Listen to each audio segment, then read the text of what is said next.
Game da tasbah da yake yawowa, wasu malamai su ce bid'a ne, wasu kuma su ce ba bid'a ba ne.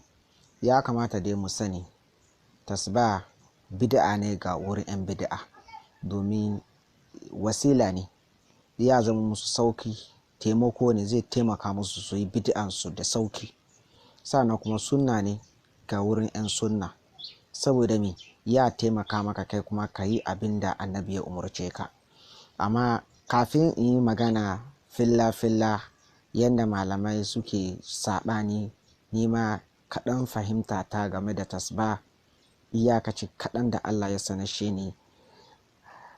Tasbah idan ka duba farko, ya kamata mu san cewa abu bai kamata ya zamto zagi a tsakanin mu malamai ba. Shi ka gan kaman a ɗauke shi zagi da aibat